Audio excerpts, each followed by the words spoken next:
Okay, I guess we'll get started. As they come in, I know that, first of all, I want to say thank you to everyone that came out, those that are Empire enthusiasts. I see that you put your DVRs in record mode or on demand. I appreciate you coming out, and those that came out because of the fact that this is the town hall meeting. I just want to let you guys congratulate yourselves. This is the 10th town hall meeting that we've had. And I really appreciate you guys. Here, I'll go over the ground rules again. I do it every time. It's open to whatever questions you have, comments. You interact with your fellow residents. We would not get personal. We would not be derogatory towards another person. That will not happen. But if you have questions, we'll try to answer them. If not, I'll get the answers to you. And basically, at the end, I'll probably have a few words to say, but this is your meeting, and I've come and I'm learning from you. I'm learning that some of the things that are happening in the village that you're very concerned about, I do try to bring them up in the village board meetings and things, and I guess people think that I'm doing this because of me, but I'm doing a lot of it is due to you people. It's due to you guys here that come out and express your opinions, and I listen to you and bring them up. I mean, I get criticized for it, but that's what I'm here for as far as a representative of the people. So, first of all, we're going to start with anyone has questions or remarks or statements to make. We have what we call an open mic. I'm going to get another mic so we can have two. And you don't have to give a name and address, just you can just get up and basically ask questions. Who wants to be first? Really? So you're gonna wait till we get started, or? Okay. Until we get started, then you want to ask later? I really wanted to do this last night, but you all kind of took a minute getting to your general discussion for the audience. But my question is this, and I hate to bring this to a town hall, however, it's election season. And on the Saturday of the chili, my children, someone else that's running for the board and her children, we came up and the children were placing information on cards. I came into the bathroom and I had a stack of papers in my hand. I came in, I used the bathroom, I was on my way out and saw one of my kids run past the door. Went out to approach them, came back in, stepped into the chili, spoke to a couple people, and we proceeded to leave. As we were pulling off, someone stopped us and told us that we are not allowed to pass out literature in the village hall. But I can recall in November board meeting, the mayor saying that there is no ordinance. Did I miss something? Did we get an ordinance? Where are we with that? Okay, you said inside the village hall, did you say you would put things on people's cars? Or? We were putting it on the cars, but when I came into the building to use the restroom, I did have a stack in my hand. Okay. I did not give it to anybody. Okay. But they were in my hand. But when I came to the board meeting, I want to say back November, December, you guys had a discussion on electioneering. And according to the mayor and Trustee Myers, there is no ordinance. Did we get one since then? No. Okay, now, no, okay. First of all, it was an agreement that we made. Oh goodness, this was back before this building was built, that we would not pass out or do any electioneering in the rotunda. That's this area. Over there, we didn't have a rotunda, we had a room. That we would not do any electioneering there. As far as putting pamphlets, literature on people's cars, that's always, I've seen that many times, not just campaign material. There's people that come by, they're promoting things and they stick them in people's cars. So that's something, there is no rule for that. There is no ordinance. As I said before, there was an agreement. We talked about that. I think you're right. I think it was in November. We brought that up. We talked about that agreement is amongst who? That agreement I'm a school board member. I'm not a trustee. Okay. It was something that I mean, what you're saying is 100% correct. I mean, I can't give you a correct answer because the agreement was just an agreement. It wasn't with people or because the candidates changed, but it was with the administration at the time or with the village that we would not, and those that were running for office at that time and any time since, would not pass out material here. We also had, there was another thing about wearing buttons, wearing your elect so-and-so button. That was another thing that we would ask that you take your buttons off when you're in here, in the rotunda. And you're right, there is nothing in writing. And it was researched that there isn't anything, but as far as passing things out and putting on people's cars, there is no agreement legally. Who's next? Can I get one? I'm going to follow up on that. Who's next? Did you take, hold it just, Larry. Larry, could you take them? They can't hear you. Oh, okay.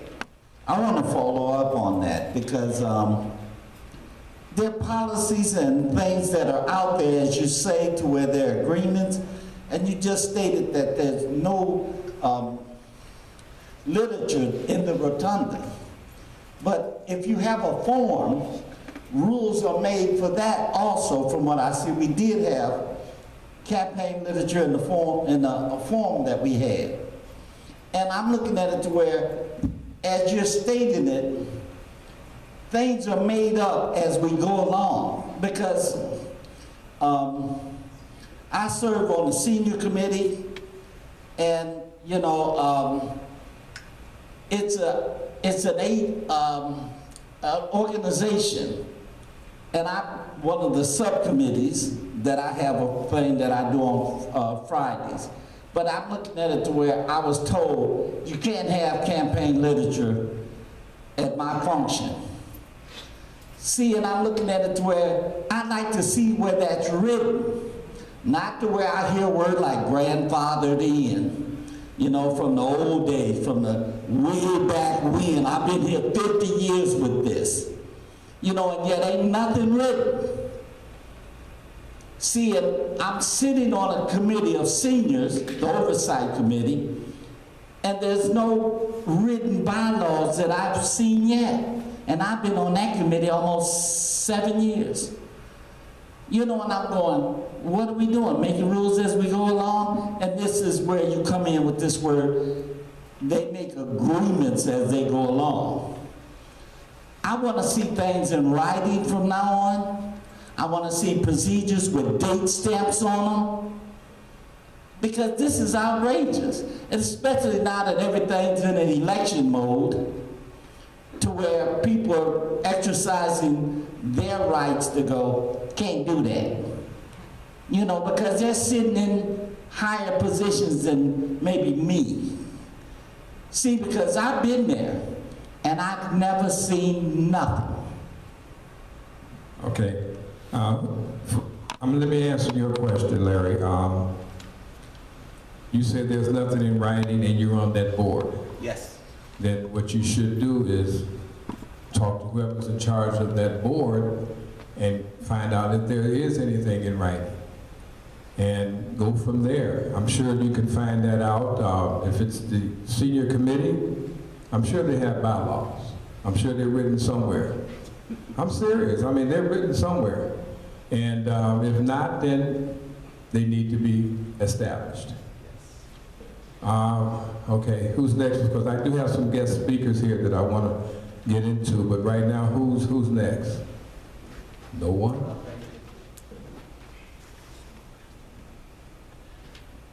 Okay, guys, I mean, this is your forum. This is your town hall. Yes, sir. I think it's already on. Well, I'd like to find out about the kids out here. Why hasn't anybody done anything for the kids?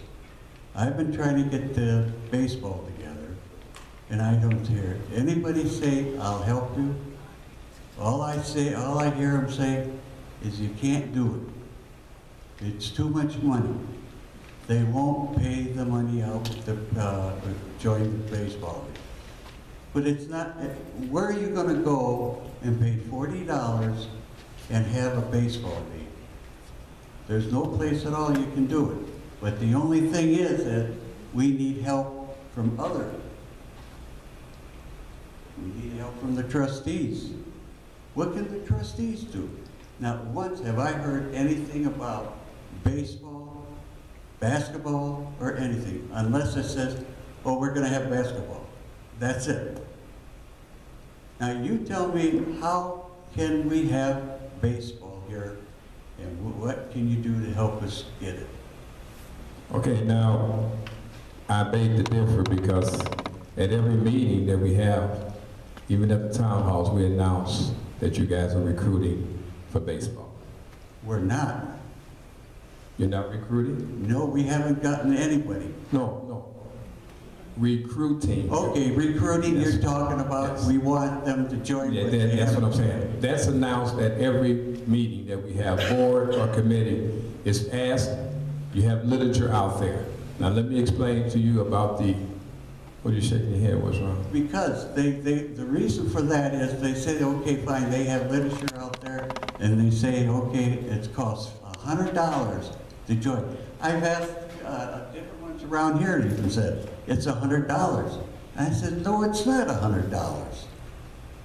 Okay, then how much is it? It's $40. So if a person gives you $40, they Yeah, can, this is, explain to you how it okay, works. please. All right. And registration, they pay $70 for a registration fee. They get half a case of candy. They go out and sell the candy, and it's $30. They keep that money. It comes down to $40. That's all they pay for registration. Okay, I'm not getting, You're not getting it? no, I'm not, because you're saying when they come to register, they give you $70. They give you $70. Okay. You give them a half a case of candy, which is roughly $30 worth. Right. So they have to sell that and they put that $30 in their pocket? Right. Or do they give it back to you? No, they keep it. Okay, so they keep that $30, so therefore it only costs them $40. Right. Okay. That needs to be explained because I didn't know that. I thought, I'm just saying, I'm not the one that does the announcements, but I did hear the $100. I know. Now let me explain something to you when you said no one wants to help. Volunteerism is what makes your village great. Without that, we're just anything else because we cannot afford to pay for every little thing. The baseball has been dormant for, I think, 4 or 5 years now. What happened with that, the kids that wanted to become and get involved have gone to other areas. I explained to you, and you talked to me about it, that we have to change something that either the village is going to have to bite the bullet or you have to get a sponsor. But it's kind of hard for people to pay to a program that is not ongoing. So therefore, to start it back up, you're going to have to do dramatic and drastic measures. However, if you have the volunteerism, which you have to have any successful program, because you can't afford to pay your coaches. That's $40 that you're talking about is still not going to be enough because they're still going to have to pay for equipment. You're going to have to pay to get those fields back in tournament condition. All those things have to be taken care of. So it's not, you're making it seem like no one wants to help. They No do. one does. No one does. We have $125,000 for the fields out there to be fixed from the pipeline. Wait a minute. Oh, don't just say. I'm just asking you a question. You said you have 125,000? You have 125. Where?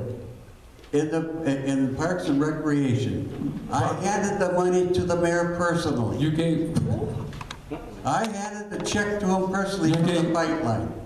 for who? from the pipeline. They gave you $120,000. They gave us $125,000.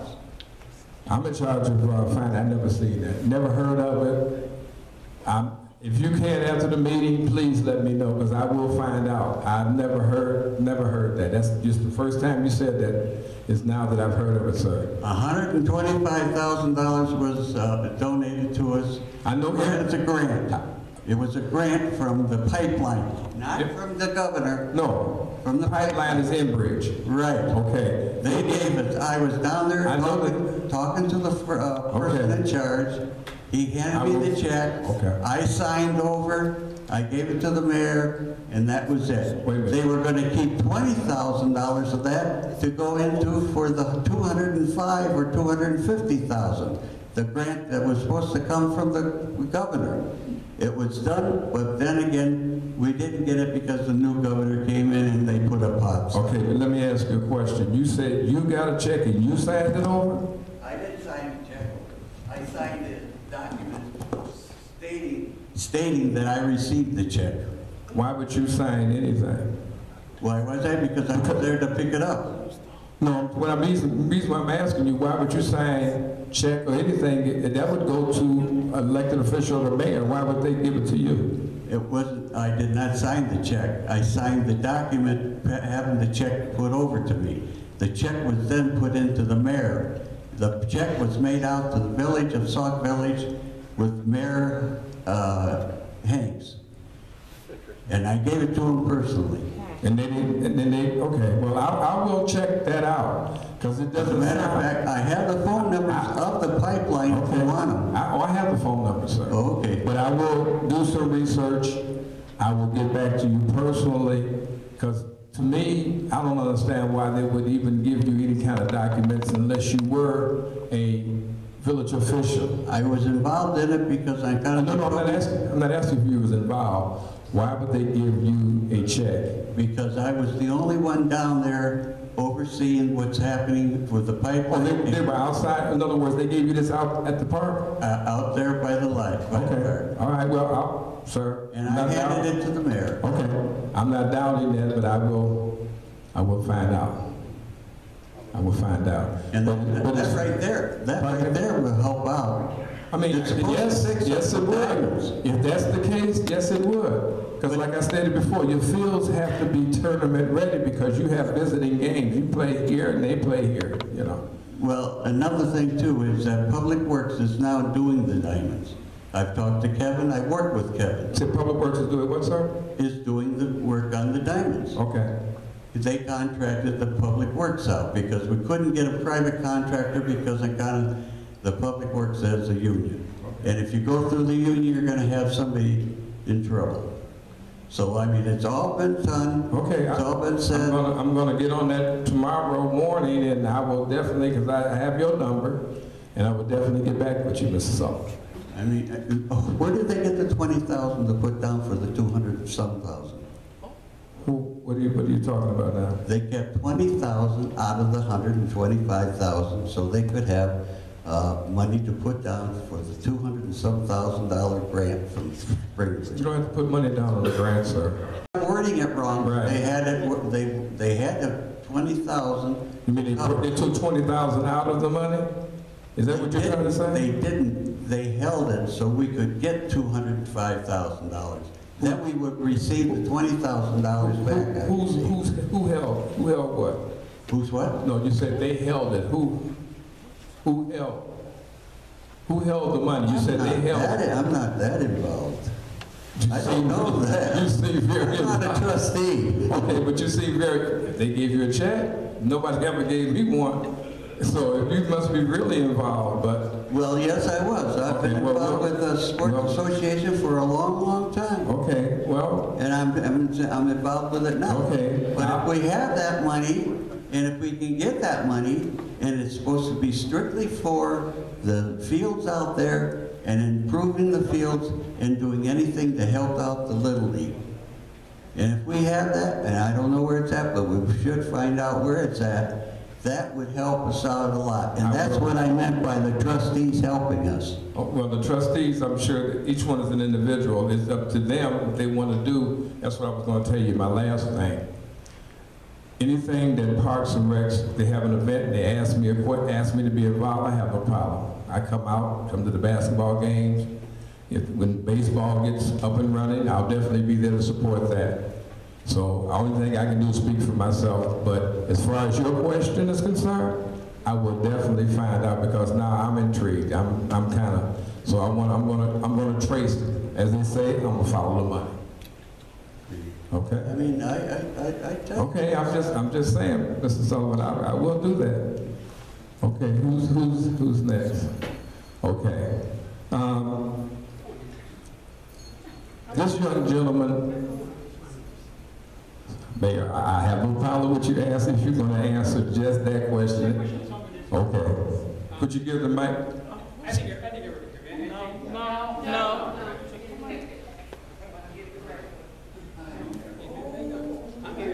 I'm back there. You know, Ed's brought up a good point, talking about the $125,000 we received from Enbridge. The village board knew all about it. In fact, it was in last year's budget. If you look at the spending for Parks and Recs, $125,000 was from the money that came from Enbridge, $200,000 for the grant that we were expecting through the IDNR. So the board knew about it. It was in last year's budget, so if you have any questions, you look at it. That money is right now is currently sitting in a special account, especially because it was earmarked for the baseball fields. If you remember 2 years ago, Enbridge came in and redid all the pipes. And when they did, they used our baseball fields to park all their vehicles, to put all their equipment, and put all their lumber and stuff. And what they did was, it tore up those fields. So what we ended up doing was, that $125,000 is sitting in an account. It might be a little bit less because we went in there last year, put down some weed eater around the fences. We did a bunch of cleaning up, so we used some of that funds to get in there and clean those fields up, but not a lot. The other thing is the $200,000 from the governor's office. You'll see online everywhere senators and state representatives out there holding signs in front of the park saying, "Governor, release our money now." That was one of the grants, the IDNR grants that we received from through IDNR, $205,000. Really, that grant was for $200,000 and approximately $25,000 because there was a 10% matching grant on that. So he talks about the $20,000. Again, you're looking at a matching grant with about 10%. The village had to pay $20,000. So kind of clear it up. And again, you know, Ed did get the check. He was out there in the field. He did bring it in. But the check wasn't made out to Mayor Hanks. I just want to make sure, because I thought that's what he said. The check was made out to the village of Sauk Village. And as soon as we received those funds, they went directly to the finance director. Finance director puts those those funds in a special account earmarked for that. So I just wanted to clear that up, because I know there's a lot of residents sitting here thinking the mayor got $125,000 and it's sitting in my pocket. It's not. And those funds are to be used for those baseball fields. The important thing was last year, knowing that we were supposed to get those funds, the $200,000 through the IDNR, we wanted to include those funds with that $125,000 so we could get a lot more work done. And that includes, you know, if you come to board meetings, you saw that quarter-mile walking path, including putting soccer fields in, including doing all of our ball fields, all new playground equipment. That was all figured in that. So hopefully that clears it up a little bit. I don't want anyone going home thinking that I took the money. It's not. Okay, I appreciate that, Mayor. And Mr. I want to apologize to the mayor. No, I want to apologize to you because, but you probably didn't know he was back there, that's why. But anyway, I want to apologize to you and tell you that, okay, I'm sorry. I wasn't, that's probably one of those things that I had a brain freeze or whatever, but I didn't remember that particular part. But if it's there, you have legitimate, you know, if we get the program up and running, good. That's a good down payment to help get your fields going. Wouldn't that help pay for the kids if they can't afford it? First of all, let me explain. I'm not trying to run. You're always saying that they can't afford it. No, Let's figure out a way for them to join. Okay, Mr. Sullivan, okay. I'm not going to make that call simply because I'm not in charge of Parks and Recs. The Parks and Recs director would have to make that call along with his Parks and Recs board. I used to be in charge of Parks and Recs, and I didn't do anything without my board because that's my base. If they make a decision to take that money and use it for those that cannot pay for it, that's up to them. They bring that back to the village, to the trustees, and then we can vote on that. I did the same thing when I was in charge of Parks and Recs. We had people that couldn't afford the basketball because baseball was run by Sauk Village Sports Association. They had their own. Only thing we did was make sure that the fields were up and running. I know, I was president of Okay, so you do know that we didn't get involved. You had your own board, and all we did was just support you. So this is the same thing. If you make that decision, are you on the Parks and Recs board? Am I on the Parks and I work with the Parks and Recreation. No, I mean, but are you on the board? Are you on the Parks and Recs board? Yes. Okay, well then when you guys have your meeting, you can discuss that. It doesn't do any good because all they say is that, okay, fine. Okay, I say, let's get going then. Well, we can't do it. We can help you say, well, we should do this or we should do that, but go out and get somebody else to do it. Yes. Okay, well, I mean, I cannot supersede it. I can't supersede another board. No other trustee can supersede. Larry, why are you reaching for the bag? It needs to be explained on what you heard. I understand. Wait a minute. That needs to be explained. I'll give it to him, but I want to say one thing. What I say about this money has nothing to go against with the administration or anything. All I want to do is have the trustees vote in favor of it, and if the mayor would love to have it, it's up to the trustees to pass it. But then, when your board brings it, then we'll discuss it. No, my board, I'm working on it. I am the person that is in charge of doing the... But you have a board, you have your trustee that's in charge is the one that brings it to the board of a whole. No, the trust... And explain to him, is this whole meeting gonna be No, baseball? no. But I'm just, okay. No, go ahead, Mr. Sullivan. I understand, ma'am, I understand, but he's been asking about this for quite a while. I got that. Can somebody pull him to the side and explain? I told him I would talk to you, and I did, and I will get back with you with the other questions that you asked. I will get back to you personally, because I do know there's other concerns, and maybe we can all get together and put our heads together and find out how we can resolve this. And I mean that, because this is about the children. Okay, who's that? You have a question? Yes. Okay. I do have a question. Are you all gonna put lights on 223 and Beach Street? That's all. That light is out. Yes. If your light is out, I can't read. If your light is out, they've already wrote that down as noted public works. They just have to get around to it because they bring that out at one time. Maybe I'll say once every 2 weeks, and they just do that. Yes, sir. How far is our water bill and what's it called bill and gold? How much are they keep raising? How much are they keep raising the water bill and the garbage? Since I've been here for 12 years, it just keeps going up and up and up and up. I'm not on the board, but if we want new water, we're gonna take new pipes and it's gonna go up some more. Otherwise, we'll keep that next to more water. Somebody have to pay for something. Yeah, but why is it going up if we got the nasty water? Okay, that's all I'm asking. Okay. It's fine. I don't drink the water. If you do, that's your business. I gotta go out and buy water, 'cause I won't drink it. But your question was how much more is it going to How keep much going? more is it gonna keep Okay, going right up? now, the referendum we're at the max right now, $7.50 per 1,000. It's not gonna go up anymore then? Unless there's another referendum voted in. In order for you to You get get, to vote on that? yes. Okay. You voted on, did you vote on the last one? No, I didn't know nothing about it. Did you vote? Because it was right there when we had the March 2012. election for, I think it was, March I 2012. think it wasn't it was a presidential, I'm not sorry, but it was an off election, but it was on the ballot. And To increase the water in increments, starting from people voted to 350. increase it. Okay? Pardon me? To increase the money that they're charging us. They voted for that? Yes, they did. They voted, it was a vote there, in order for you to get Lake Michigan water, these are the increases that you would have to vote on in order to make You that just happen. said that if we get Lake Michigan water, it's gonna cost a heck of a lot. That was back then. Now we're moving to that, but now it will cost more. And it was explained at that time. It was explained at that time that if we get Lake Michigan water, by the time we get through with our infrastructure, right now we have to qualify from the IDNR in order to get Lake Michigan water. Right now we have to get our pipes and our leakage down to a single percentage digit. Didn't we get money from the governor for something like that? No, not yet. It's coming. It's coming.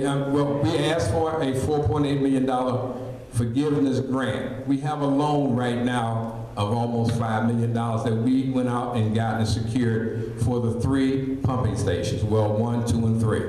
The distribution, we refurbished those particular pumping stations. That's what that money was from. The governor, we went down, and I'm sorry, not we, but it was applied for to get a forgiveness grant. And he came out last year and said that he was going to give Sauk Village a $4.8 million forgiveness grant to pay that loan off. That was last year. All I'm concerned about, hey, my pockets are only so deep. Then, like I stated before, in order to go any higher, we have to put another referendum out there. Well, when they put it out, I'd like to know about it. You will if you know. You will. I'm sure you will. But you said you didn't vote on the last one. Well, I didn't know about it. This is the first time I. Oh, it was. This room was packed. Yeah. This room was packed when they did that. I mean, it was standing room only because we had presentations upon presentation. We had people that were talking, people that was at. That meeting lasted about 4 hours. It was just that packed about the water, pros and cons. So I'm sure that if it goes any further, it's going to do the same thing. Okay, then I'll be here then next time. We'll make sure. Who else? Okay. I asked this gentleman to come out. He's a investor here in the village. He has many properties. I talked to him about things that the village can do if we have problems with people that have Section 8 and the landlords that own those homes that rent out to subsidized housing. How do we go about, reprimanding them? What kind of steps do we do? I mean, we do have crime-free housing. He's going to explain that to you too. And what type of teeth, because it seems to me that a lot of times when we try to talk about that, it's a sore subject, but it goes on. This young man, I've seen some of his properties, he cares. He's out here, he understands what you should. If you're going to invest in your properties, you want to make sure that they're taken care of. You want to make sure, because that's your money. You want to make sure that you're not disrupting the neighborhood by doing that. A lot of times that happens. A lot of these homes that are owned by banks don't have anyone to come out to monitor. This young gentleman does come out to monitor his investment.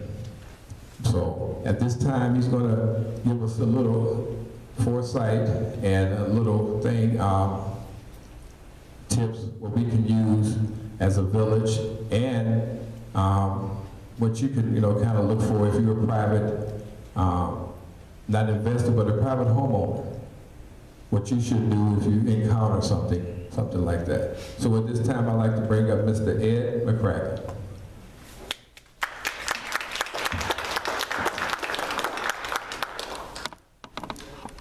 How you doing?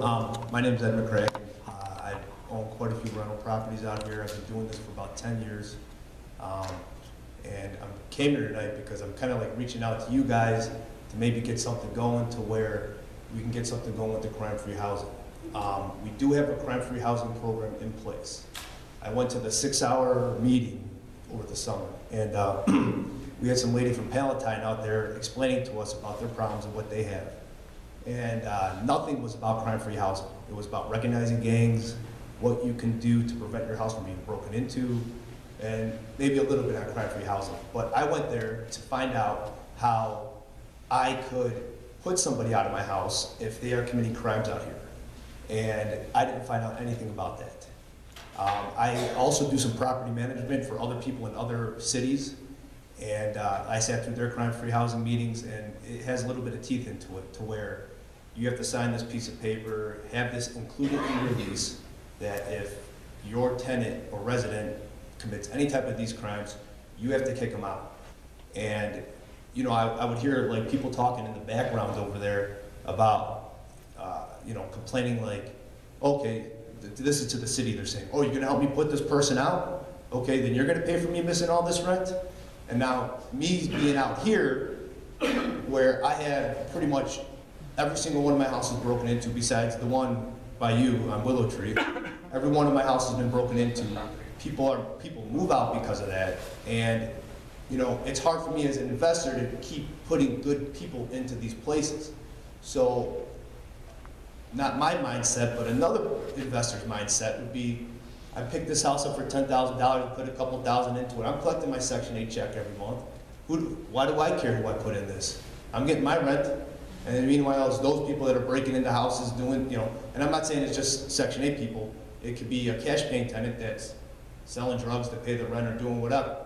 And there's no teeth behind that person getting arrested, ruining the community, hanging out on the street corners, breaking into people's houses. And I'm kind of like reaching out to you guys to get together to talk to your trustees or board members or whoever, that we got to get something going out here, because it's rough for me to find good people. And I think I do a pretty good job of that, and not everyone does. And you know, I've been doing this for the past 10 years pretty much every day. And I go to seminars across the U.S. learning how to, you know, work with tenants, find good people, and I got some pretty good stuff that I have going on. What he was referring to earlier about Section 8 tenants, how to get them out, I'm very familiar with the program, and I sent him the lease that I signed with Section 8, and there's a clause in it, I don't know the exact wording, but if residents keep disturbing the peace, there is grounds for termination of their contract.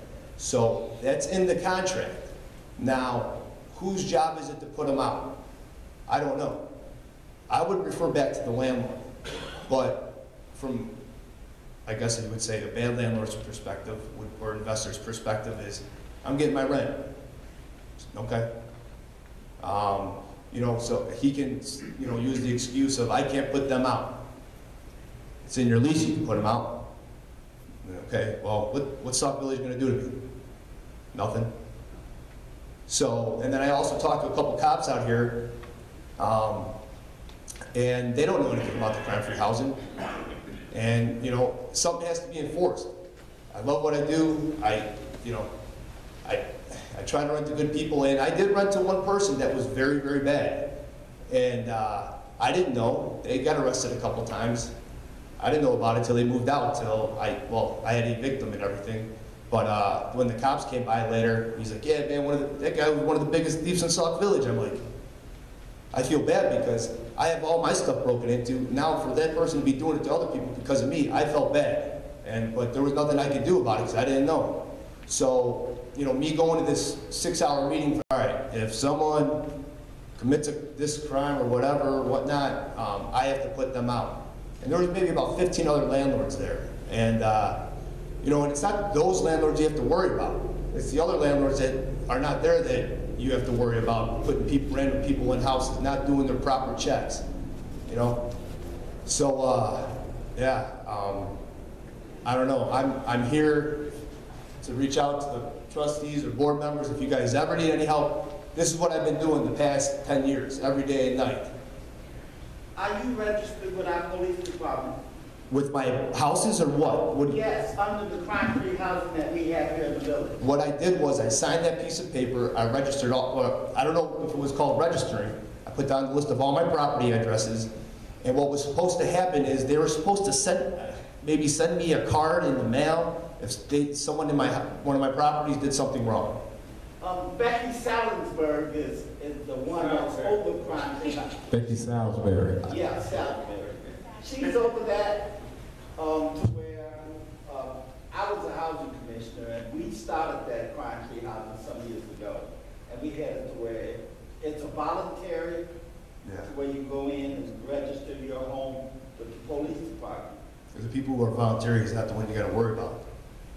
But see, the thing is, if you're not registered, you're not under the program to where, You can enforce those rules, yeah. Yeah, okay. You know, to where, there's so many violations that a home can get. See, but you have to talk to that officer. I did. Yeah. I had a house on Carroll that I was working on all summer. Every day, as I'm in the house, I see 3 or 4 people in there going up there every hour. I called her, and eventually something did happen. Was it because of her, or was it not because of her? There was a shooting afterwards, but all you had to do was maybe sit in that cul-de-sac right across that vacant lot and just see all the cars that come up there every hour. And it's like, how do I keep a good person right next to him in the unit, where 5 years before that, someone was murdered in that unit, then there was shots were fired, and then the FBI raided it a couple months ago, like 4 in the morning.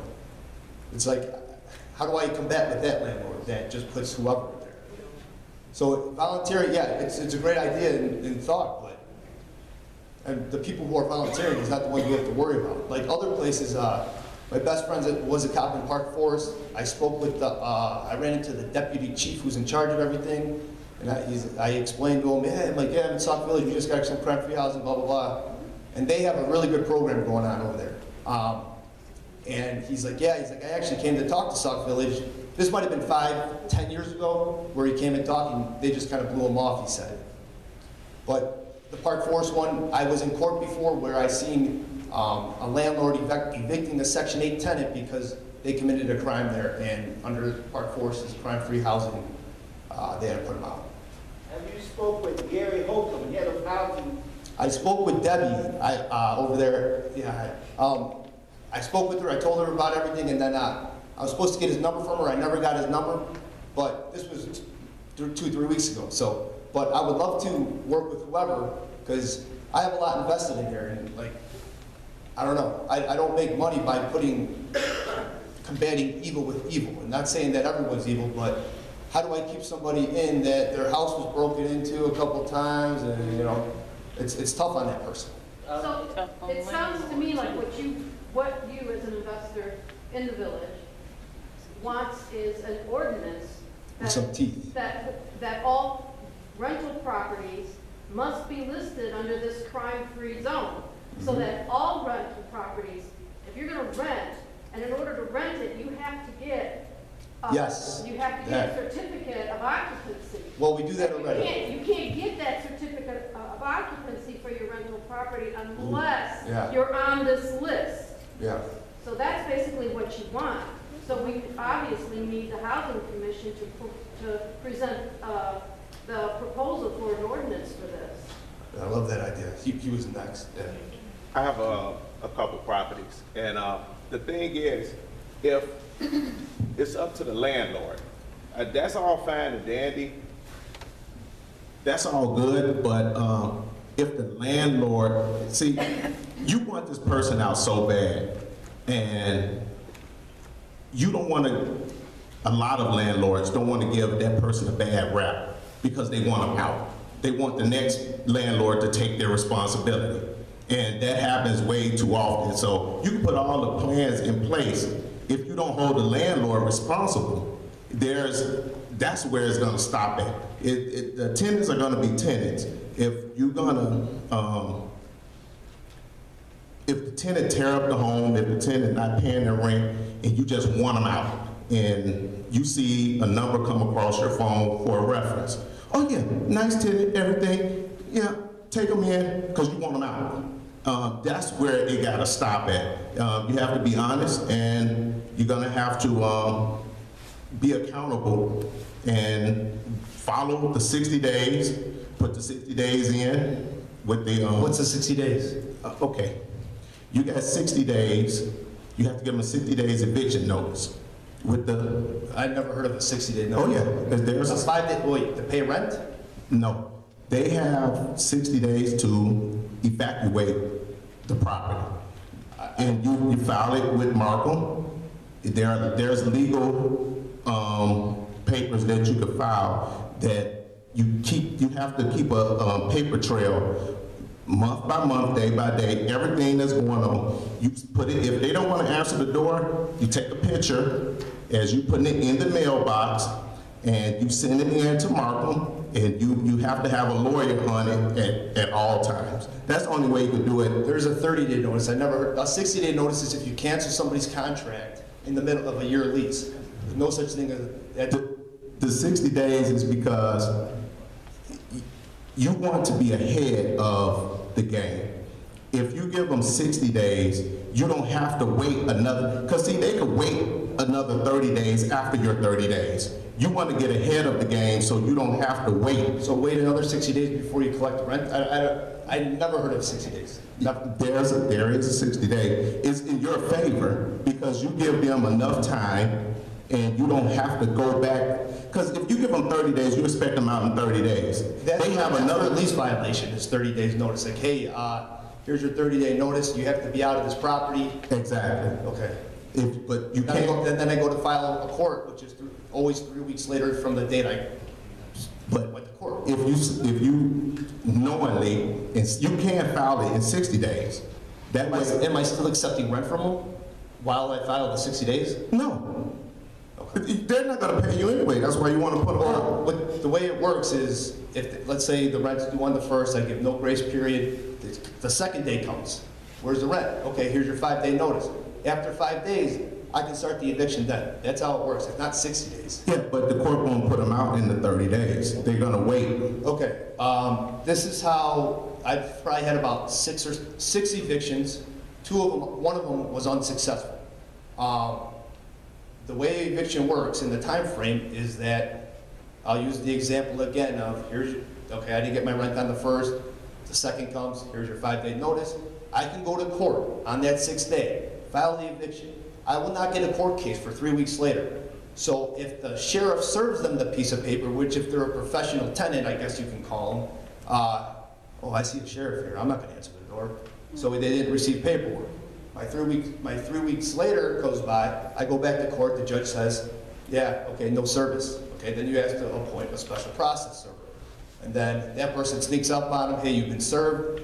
So now my court case was 3 weeks later after that, they show up to court, and the judge says, okay, the general rule, if they show up, the judge will give them 2 weeks to be out. But if they don't show up, sometimes they give you a couple days and then possession, then you have to take that piece of paper after a couple days, go downtown to the Daily Center, and then wait, I don't know, anywhere from 4 to 12 weeks for the sheriffs to come. But as far as the 60-day notice thing, I never heard of anything like that. It's a 5-day notice for non-payment of rent, 30-day notice if like your lease expires to where you have to say, hey, you got to leave at the end of the 30 days. Well, you can accept rent then, but they have to be out, period. And then if they're not, then you can file just for possession, not money judgment. But see, if you file it 60 days in advance, know that you're not going to get the money. You're already in a situation where you want them out. And see, this gives you that process to start it on your own. That way, all that what you're saying, you're going to go through it, and by time the end of those 60 days, they'll be out. Excuse me, on their own? It's not crime free housing. Hello? Yeah, See, I think that you are confusing something. You ought to inquire about it. I understand this is dragging on. Yeah. But they're engaging, but I understand, but it's unnecessary. You're right, it's not crime-free housing, it's not payment rent. And to go back to what you were saying about the landlord not calling whoever, if it's a bad tenant, I will not get a call from a landlord saying, hey, this person wants to rent your property, or my property, how are they? Well, my first eviction came because of that, because I called her reference, but it was her best, whoever it was. I found a way around that, and what I would like to do is like to other landlords here, have a landlord class. If you've been a landlord for 20 years, your time is kind of expired, meaning times are changing. There's something called the internet that's amazing that I can show you free stuff to do to look on people, And that's, you know, because, for example, your thing, you know, okay, oh, this person's your landlord? Okay, I'm calling them. Hey, you own this property? Yeah, how's this tenant? Oh, they're great, they pay on time. Are you the owner or are you the manager? Oh, I'm the owner. Okay, great. So now I know to go on the Cook County website to see who's this property registered to, and then that's how I can see if that's the real landlord or not. So I have ways around that I'd love to share with my neighbors that are investors or whoever wants to rent a place out here. So was there? I think y'all getting it mixed up. There's provision that goes on in the state throughout the country that the city of Sauk Village can enter with every person who rents a home in the village. The village can evict somebody? Listen, there's a thing in the state that you can go as a community, as a city council. They can set up this form where if you want to have your home available for rent, you have to sign these forms with the city. We already do that. It's 3 strikes and you're out. The third time that person commits a crime, the homeowner has nothing to do with it. The city just comes and evicts them. This is what everybody in the state is doing. I don't know. Everybody's state does. The city has, the homeowner has no, if you do something for that second time, you're in trouble. That third time, the city police has the right, because you signed it and that person who moved in your home has to sign that paperwork to say, if I move in this home, my homeowner and I agree with the city, that 3 strikes and you're out. Every community is going to that. It's not that good. Yeah, we do have that. So then if that's the case, then when someone breaks in your home or someone commits a crime for the third time, it's not the homeowner's fault, it's not the tenant's fault. It's on the city to do what they're supposed to do, right, and evict that person. I like that idea. It's just that simple. You commit a crime the third time, whether you live in this home or you commit that crime. If I live in this home and my son commit a crime and his address is my house, the city has the option to kick me out. I like that. Because he lives there. I agree. Breaking in our grocery store, crime-free housing. They're wasting a lot of time on the issue. Crime-free housing, inquire with Gary Holcomb. You'll learn what crime-free housing is. Get registered with our police department. But I want everybody to be registered, not just me, the person who cares. Well, see, this year, I'm no longer in that. They have people that are doing that are pushing people to register with our police department. It's not an order. They're not doing it. It's kind of like what you were saying earlier. It's an agreement, I guess. It's not written in law. Let's get it written. Yes, okay. What I'm going to say is, yes, we do have that. But what you were here, I wanted you to explain to, first of all, and second of all, I want to get you involved with our housing authority. And I hope that you would want to belong to the board and maybe also get some of the other landlords, investors involved, because that's what we need. We need input from you guys.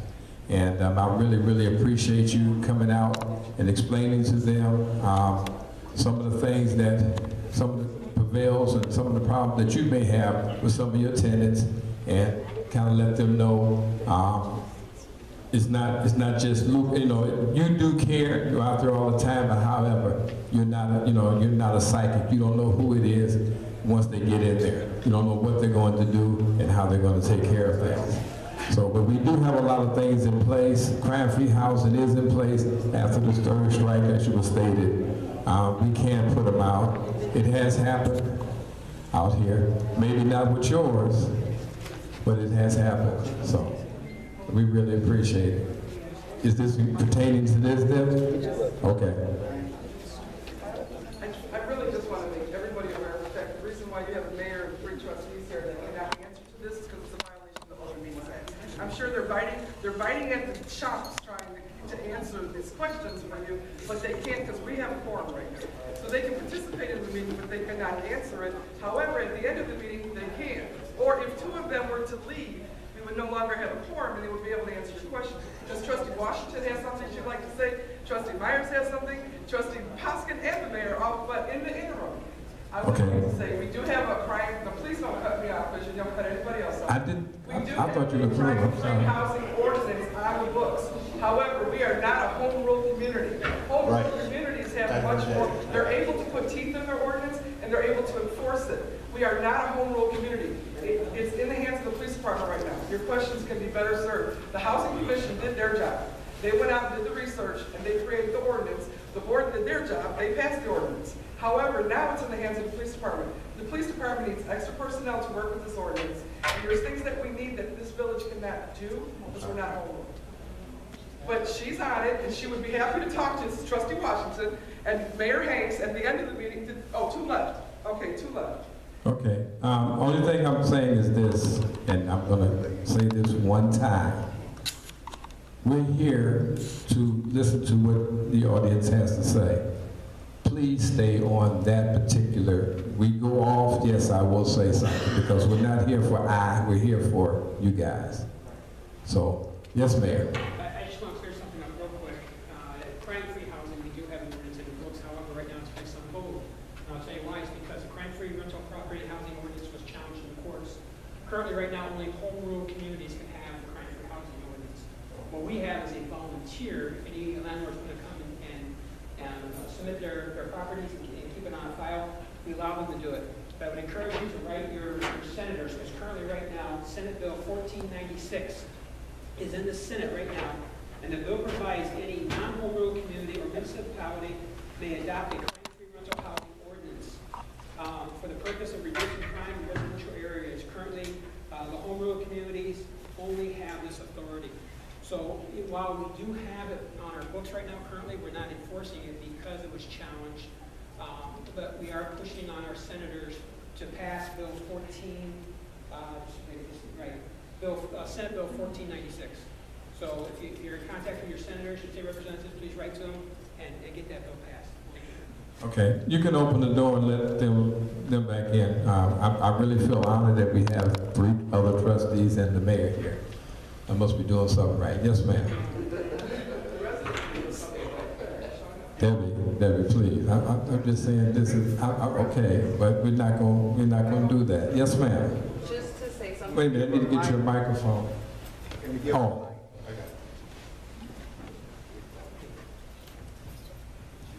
Just to kind of speak on the topic, I'm a renter in Sauk Village for the last 5 years, and I don't plan on purchasing a home for another 4 years. But what I have noticed is that renters are the ones that don't care about the village because they don't own the property. It's homeowners that do care. And like you were speaking on, it's hard to get good tenants in that pay rent on time and that take care of the property if the other renters across the street are dealing drugs or loud music at night. It's hard because I'm a good tenant and I don't want to be on a block. I don't want to be on a block where there's, I have 2 small children, where there's negativity going on. So I feel like if there's something that the village could do to move forward in getting everybody that does rent to do this crime-free housing program, to where if it is 3 strikes, then you're out. That will also help bring more families into the village that want to live here, because then they understand that the village cares and that they're trying to do something. So I think, in order for Sauk Village to grow, we have to be able to get families to want to be here anymore. And how do we do that? Sauk Village is known for having violence, and it's a bad neighborhood, it's a bad village, but that's not how all of it is. So, to get that kind of put back on the map. But I would love to be here for another 10 years. I love my neighbors. I love my block, but there's just, you always have that one house, your bill is $500 a month. You know what I mean? So, okay, that's all I have to say. I just want to say, and I'm glad that we brought this up, because we're getting ready to go into budget session. Those are some of the things that can be brought up during that time when we start looking at the different budgets for different department heads, listening to you guys, listening to the residents to see what input and where we should concentrate the money. I know I've signed a lease every year that I've been in Sauk Village. I just re-signed my lease, and there was nothing in there at all about any type of 3 strikes and you're out, nothing at all. And my lease is probably 15 pages long, and I've read, it's long. I've read through it, and there's absolutely nothing about crime, nothing at all. But yeah, that's a great idea, though. I'm glad you came out to say that, because I'm sure a lot of people feel the same way. What can we do? That's why I brought this gentleman out today, so he can give us some of the things that's going on, some of the ideas that he has. it takes all of us to put our heads together to try to combat the problems that we have here in the village.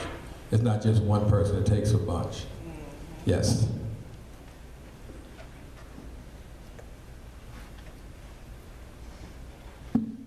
If you want some teeth, if you want to take our village back, and this is in regards to property maintenance, what's going on with Section 8 housing, and a lot of other issues in this town, that we need to get home rule on the ballot. The village, their hands are tied. Being a non-home rule community, we are very limited in what we can do. We used to do point of sale inspections. We may still do, I don't know. But those were illegal for us to do when we were doing them because we're a non-home rule community. We need to get home rule put on the ballot. But as soon as you do, all the realtors and all those other groups come out and start putting up all kinds of bad propaganda to scare people about home rule because they don't want to see us put requirements on them to maintain their properties.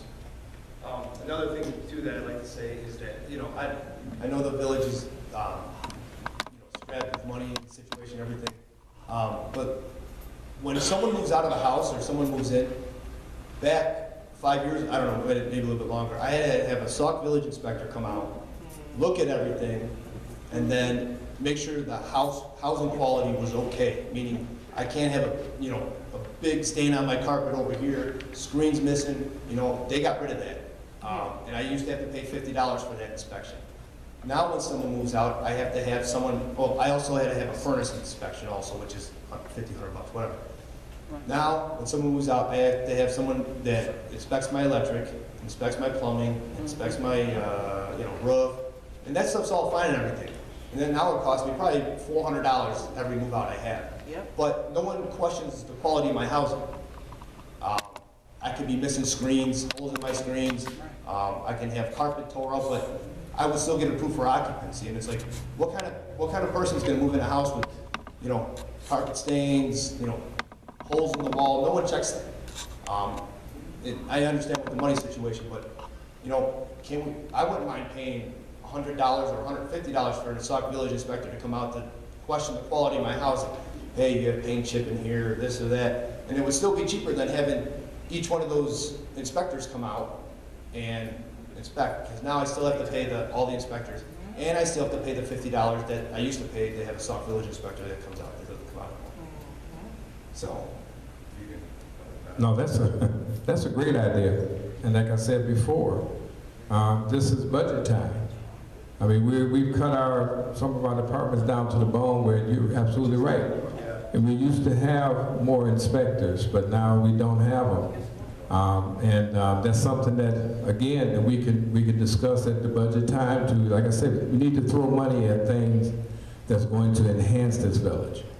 Throw money at things that are going to promote this village. Those ideas sound great because that's how we have to start. I mean, we have a housing problem out here. You drive, all you got to do is come down 394, and when you get past Lincoln Highway, look to your left.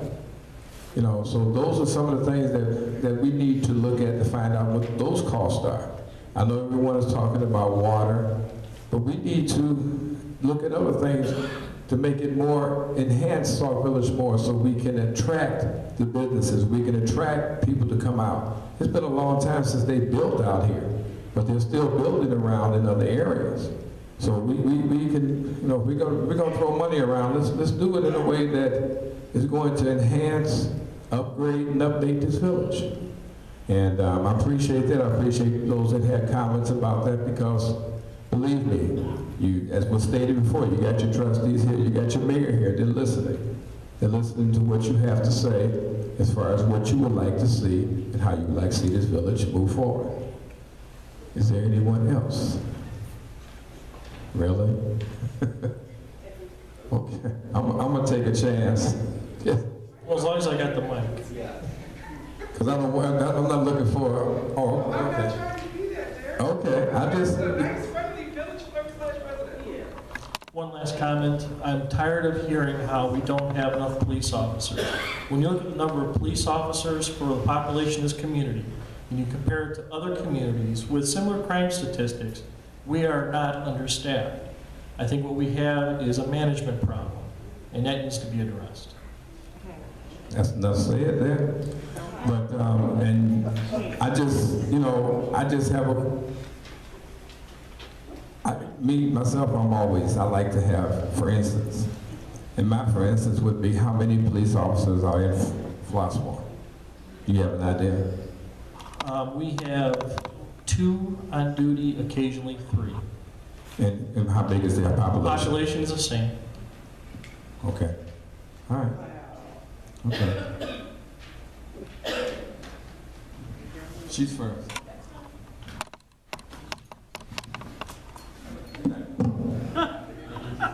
Thank you, Trustee Burgess. I just want to clear up 2 things. I did step into my office. Page 2 of last year's budget does show the $125,000 check that Mr. Sullivan referred to. So the budget is online. And second of all, as far as the senior policy, the senior policy is different than the policy that the trustees may have for the rotunda. In the senior policy, it specifically states no political literature is allowed in the senior center. So that's their policy. So that's available for inspection. Your budget is available for inspection.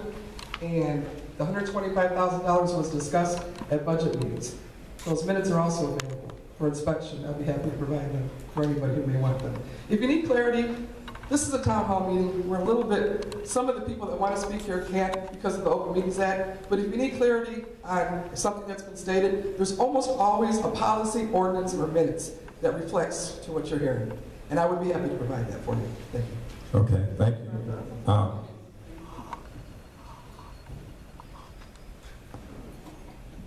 Thank you.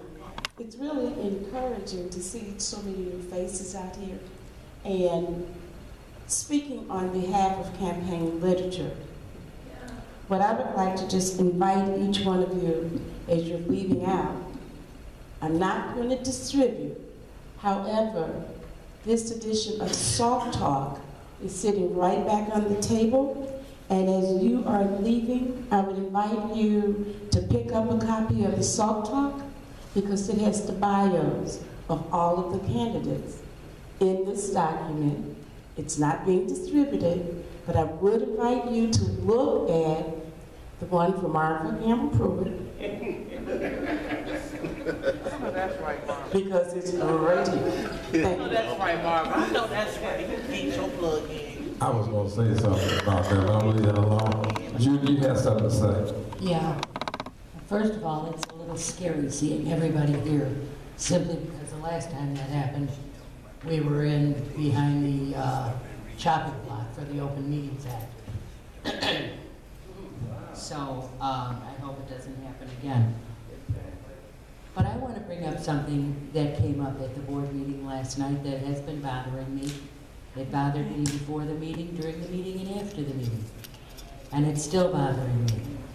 And that's the ordinance that they're going to try to pass next Tuesday, I believe.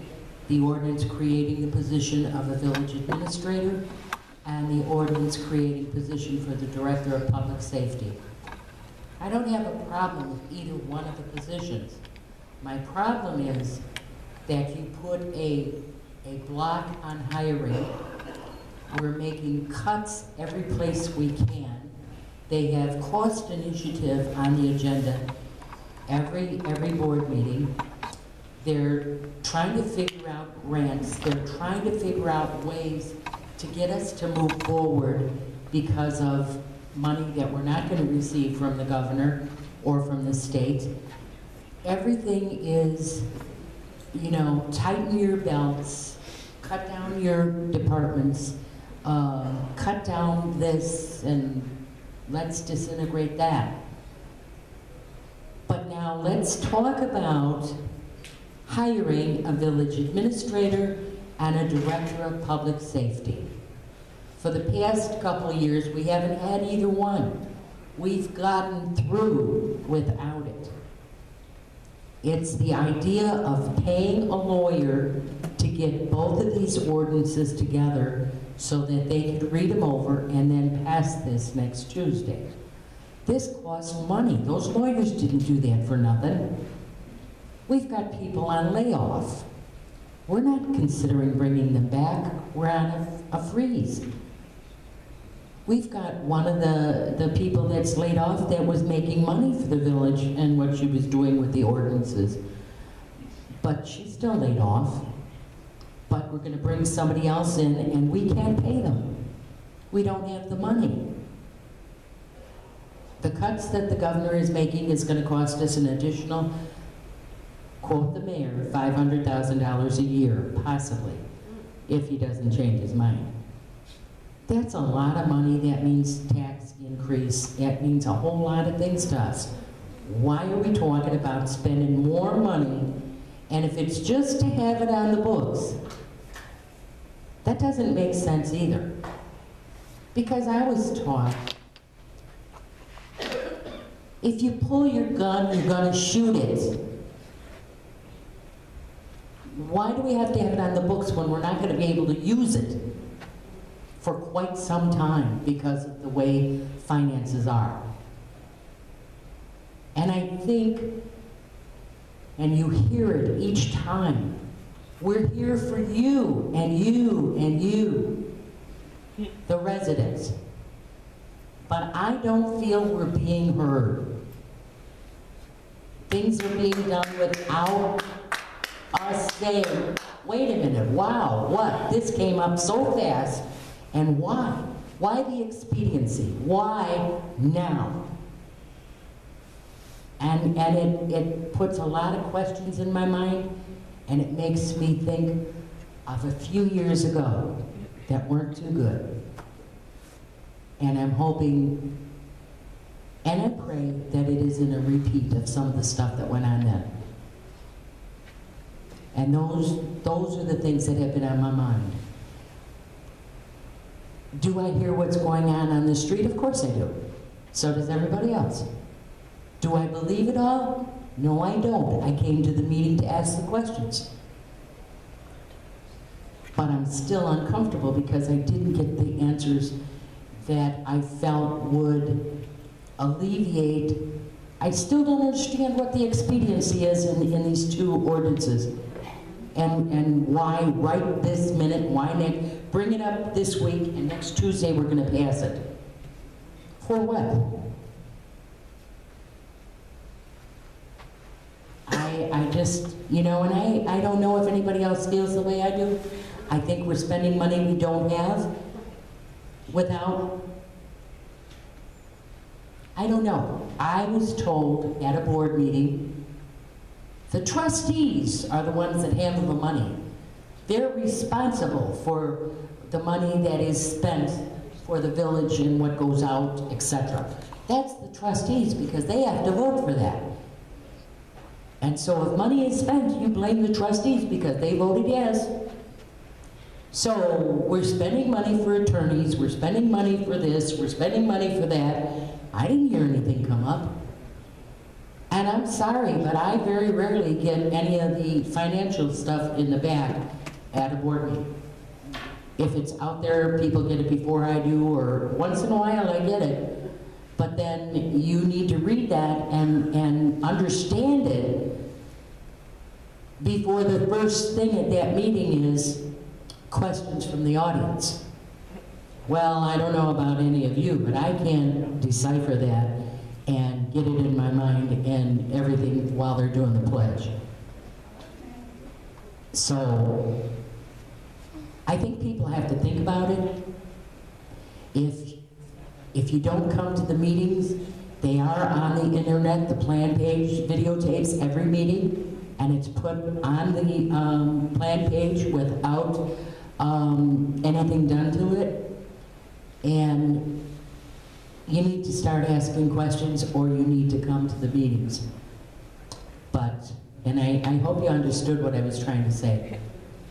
That's it. Does everybody understand what she was talking and referring to as far as ordinances that were talked about yesterday? Does everybody understand that? Does anyone need any explanation behind that? Yes, ma'am. Just a quick question. Where is the money coming from to pay for this? The People that are going to slide in here, where's the money? Don't we have to live on a budget like everything was true? yes. This is ridiculous. Okay, let me explain. It was asked yesterday, it was asked by several trustees, and it was told to us that this is just an ordinance to be put on the books just in case. And there's no money attachment because we don't know, or it's not been told to us how much the range would be. Doesn't that feel sneaky to you? Well, I'm not here to answer. I can't answer that. I just, okay, but as far as qualifications, it's one of the things that I asked about, and several other trustees also asked. If I'm gonna put a ordinance on record, I don't want an open end. I want you to give me qualifications. Let me know what this person or the person that we're looking for. Don't wait until after we put it on there, because I'm gonna explain that to you. If you put the ordinance on there and it has no qualifications, you go out and hire someone, you can sit back all you want. The ordinance does not have a qualification, so that person does not necessarily buy the book and buy your ordinance. There's no qualifications there, so you can hire who you want with the approval of the board now. Any hiring is with the approval of the board. You gotta think about that too. So if you put this out here with no qualifications, you can make up something. You can say that they need to be 18 and have a high school diploma and live wherever. You can put that on there. But that does not mean that they have the proper qualifications to be over those particular departments that they're talking about. Public safety would be over public safety, which would be your police and your fire. There would be the person that the police and fire chief would go to and talk to this public safety officer, who in turn talks to the village manager, if you hire one, and then who in turn talks to the mayor. You're right, where's the money coming from? But it also states that if we don't have a fire chief, or for some reason that particular position becomes vacant, this public safety officer takes that position. So, I mean, you can get a copy of it in the village hall. I'm sure they have copies. You go up there tomorrow morning and get a copy of those two ordinances. Yes, Larry. Make a statement on something, because I'm hearing cost initiative programs. We've got one code enforcer. The question I'm asking is, all these empty houses that have to be inspected, are we going to an outside agency to do these things, or how is that? When your house, in other words, you say when someone wants to yes. move in? Yes. You as a person, if they move in, have to go and get all the certifications yourself and bring them to the village. Okay. See, that's where we had code enforcers to do that. You talked about... We had a person that would... We had persons, but we had at least 4 code enforcers at one time. The code enforcers is a little different. The code enforcement goes out, does the violations. Violations. But they also did inspections also. Well, we had a building inspector for that. Out of the 4. See, and those are creative positions that would pay for themselves. And I just don't understand why we got this one violation seeker that's not doing a whole, it doesn't even pay for itself. Our code inspector, that position doesn't pay for itself. Oh, yes, it does, if we get the money. We got 3,300 homes. Okay. Are they making that round? I heard you state that they don't even do a fraction of that. What I stated was, I would like to see us go out and get a code enforcer to come seasonally to add on between spring and fall, to come out and go around to the homes, because we have one code enforcement for the industrial park, retail businesses, and housing. That one person is doing all that. We need another person. That was just my recommendation, to come out and give them a hand, split it up however, because that one person is writing maybe 100 tickets, 200 tickets a week. Now, our problem is collection. Okay, we're working on that now. We have a person now working on that to make that happen. But yes, we need personnel to get out there, because I've walked around this village in the last month, and there's a lot of inspections and there's a lot of code violations that I know our code enforcer cannot see all of that. It's one person. If she stops and needs, she has to, she can't get it all. So yes, she needs help. We abandoned, well, that position was, I want to say back with Lewis Towers' second year, so that had to be 2010, is when they got rid of all of code enforcement except for one person. And that was a budgetary thing. So, as I stated before, you guys are talking. I'm hoping that the trustees are listening to where we need to put the money, where we need to concentrate on what we're going to, as far as the budget is concerned, where we're going to put the money at. Yes, ma'am. So you must say that when you come off 30 and you look to your left. When you come off the expressway on Route 30 and you look to your left, I mean, some of the houses look abandoned. Are they abandoned? I can tell you now, because I've been over there. You're talking about code enforcement. Have she been over there? Yeah, oh yeah, but okay, the homes are, it's hard to get a house now. Are people living in them homes? No, they're squatting. Some people are squatting. Okay, why you just can't board them up? I mean, But they are boarded. They are boarded up. They're boarded up, but they find a way to get in them. Okay. I would like to find legislation, talk to our, we're going to talk to our representatives. Let's talk and find out what we can do, because a lot of other villages have the problem. What we can do to knock these homes down. Is that property for sale over there? I don't see a for sale sign, but I'm sure. I mean, would you buy? I mean, it's. If you got money to gut it out. You know, if that's the case, but we don't know what it looks like on the inside. But I would like to see them knocked down to find out what legislation we can do that we can go to these banks. Those homes are probably banked on.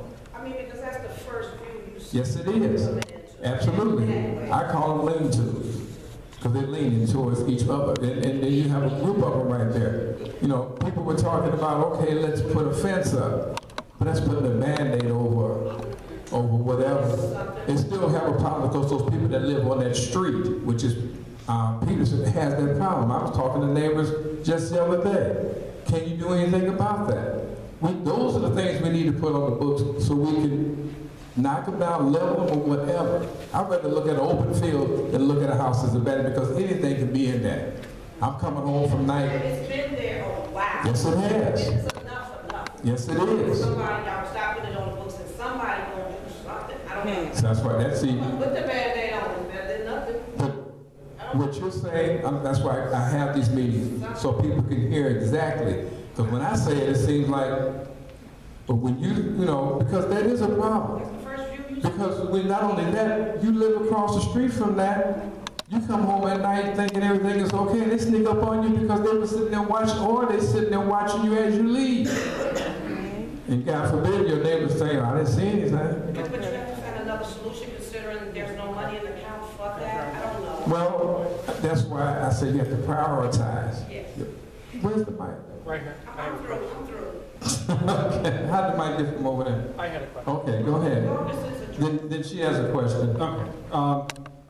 Judy brought up a very good point, that years ago, when there was a village board and a mayor, and things got done a lot more professionally than what you see today. A lot of the stuff that's going on, it seems political, and back in the day, when ideas or concepts for positions or for important matters were brought before the board, they were discussed, people voiced in, gave their opinions, before ordinances were drafted, before money was spent on attorneys to draft ordinances. And we don't see that today, and Judy brought up a good point, and so did Maria P.L.A. last night, that when you spend money to have attorneys draft ordinances, and then you sit here and say, well, where's the cost savings initiatives?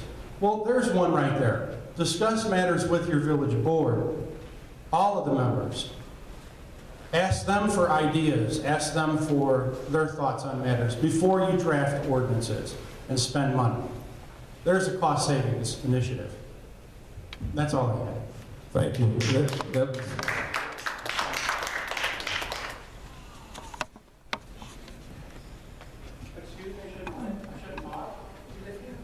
Does it matter?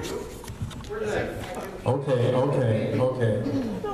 A lot of people talk. This young man doesn't listen, yeah, but he talked. But go ahead, Ms. Parker. I would like to get back to the tearing down homes. Start with hers. It costs about $25,000 to take a home down because you have to follow the environmental guidelines. The village does not have the money to take homes down. And nobody is able to help us, especially in these economic times. I'm not hearing. Okay, because I'm hearing part of what you said. I'd like to say it takes about $25,000 per home to take one down because it has to be taken down environmentally friendly, like asbestos, whatever, mold. All these have to be handled by specialists. Okay, the village just does not have the money to remove those homes, and nobody's helping us. The county doesn't have any money, the state doesn't have any money. So I don't think anybody's going to be able to do anything about it for the near future. And this is not just a new problem, it's been there for a while. Oh, you're right, but my question is this, and I understand what you're saying, that it costs this, but I'm more apt to go after those same legislators that promise us this grant for this, promise us this money for that. This is a problem that I'm looking at. If you lived across the street from that home, you definitely want to find out. I mean, you said, like you stated before, it's been like that for a while. Yes, it has. But are we going to continue to keep making it like that? If I'm going to go ask a legislator for something, that's your entryway, especially right there on Peterson off of the expressway. That's your entryway to your village. Is your intergovernmental committee working on that? Intergovernmental committee, okay, now since we're gonna, wait just a second. You just asked the question. I'm gonna try to answer it for you. I'm gonna try to answer it for you. I'm gonna answer it for you. Intergovernmental relations is exactly what you're talking about. Yes, I have gone to all of your representatives. Yes, I have gone to your state representative. We have 2 state representatives. And I told them, I've gone to Robin Kelly and asked her to come out and look. Don't just come out and come out and wave your hand and say, okay, I'm gonna give you this. Come out and see exactly what's going on out here in the village. So if you're gonna say that intergovernmental is supposed to do that, no. They're not. We cannot make a legislator, but I'm gonna keep making that person or persons aware of what's going on. You're right, it's been like that for a while. It's been that way, but that doesn't necessarily mean that it has to stay that way. And I'm not trying to sit here and say, well, we can't do it right now. Yes, we can. We can try to go, if you want to go out and talk to your legislators about things, talk about something that has a great impact in your community. That's a great impact. I'd like to say that as on the Housing Commission, we've gone to the legislators.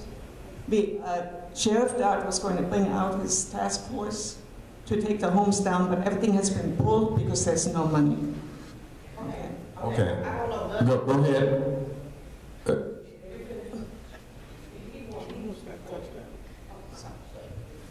I just want to say that Mr. Joe Whistlebody over there is not even a resident of the state. Mr. Shankel, is that what your question is? No, what's your question? What's your question, sir? Oh, I have a statement. The idea is like, we also have cost initiative websites, like Little Village Buchanan Will, from the other side and things. If you get on those Facebook websites, you can also get some recognition and cost-effective things of that sort also, as long as we're putting plugs in for websites.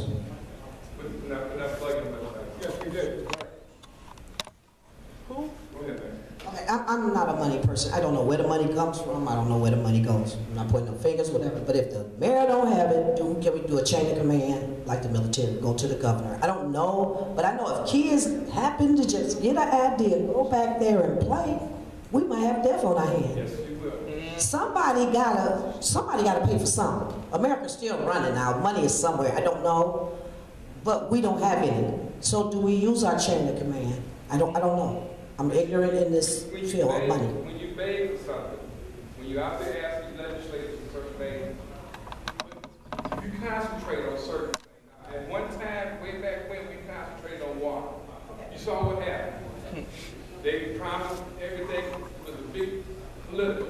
Yeah, but as far as getting back to the water, every time you all saying to better the water, which somebody still has to pay, and it might be a couple pennies out of our pocket, we start crying. I don't want no water bill to go up. But we want clean water. Somebody has to pay for it. Everybody wants to go to heaven, nobody wants to. Somebody has to pay for it. But you know what? What you all don't seem to remember is I don't care if it costs $1 to take that house down. If it doesn't belong to you, you can't bring it down. This is not Sauk Village property. Somebody owns it. The bank, a landlord, somebody. Okay, but if the bank owns the house and he's not keeping his ordinance, I mean, whatever, that needs to be inspected, and he's not up to par, what can we attack the bank to do something about it? I don't know. I imagine we can, but I don't know that for sure. Yes. I do not know that. I mean, how come we're not ticketing him? Because, Well, that's something that I would have to ask. And then that bill will be on the bank. That might be a way out. I don't know.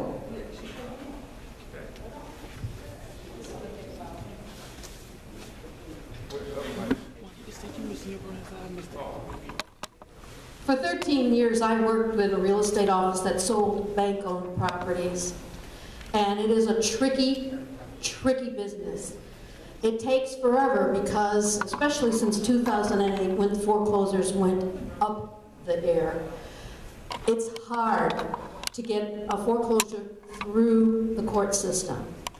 And if it's occupied, it's even harder.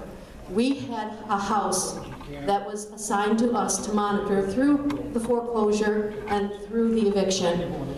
It was 10 years before they were able to get the people out of the house. And it can't do it overnight. Like she said, the property belongs to somebody. It's either sold at a bank sale, it's sold at a tax sale, or it goes back to the bank as an REO. And those, and it takes time to get it, especially if you have to go through the court. If that house and the stairs are almost falling down, because like I say, if the child happens to go back there being curious. About the only recourse that you have, if it's, because all bank properties are assigned a real estate agent to monitor it at one time or another. If you have a big problem, the only thing you could possibly do is to go through the records, the tax records, and find out what bank owns it. And then you'll have to make some phone calls, and you'll have to wait online for somebody to get back to you, but you could probably get a hold of the agent or the person involved at the bank who could take care of whatever it is you need. But you're talking to corporate. And when you talk to a corporation, you go from one extension to the next until you finally get somebody. I got all that, you've been informed and all that, but these people are not getting fined because they're not. And that's what the village needs to probably do, is to make sure that They're doing this now. right.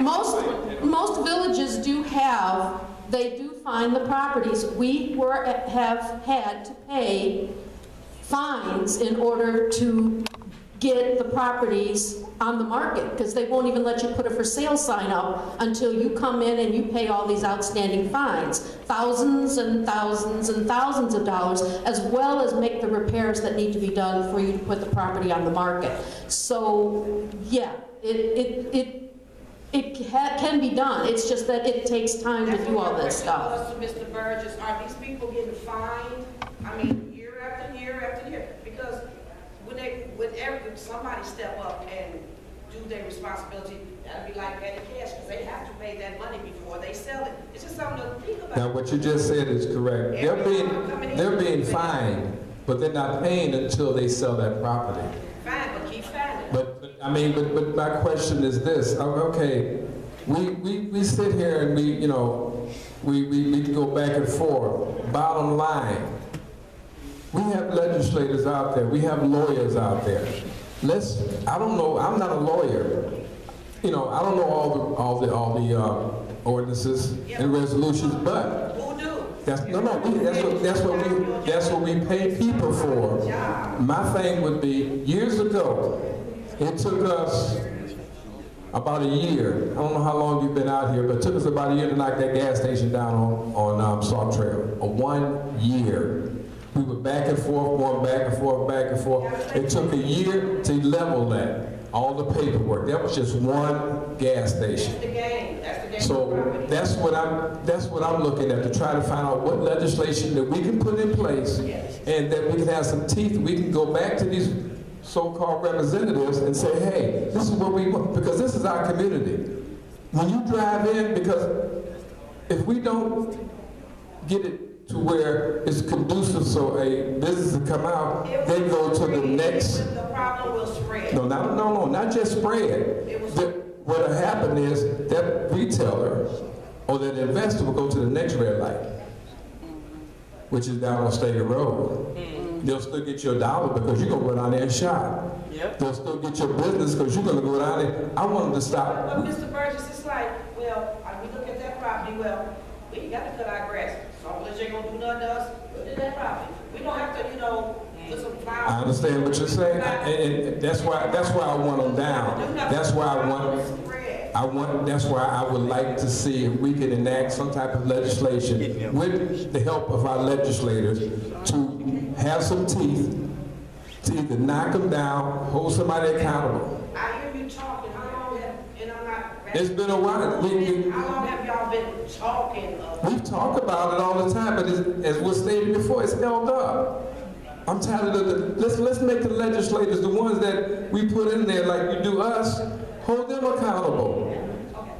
Put them, bring them and talk to them. Those are the questions you ask them. Now, hey, how you doing? We need some water. We do need water. But this is a fix that I'm sure they can do with not a lot of money, because water will cost you millions of dollars.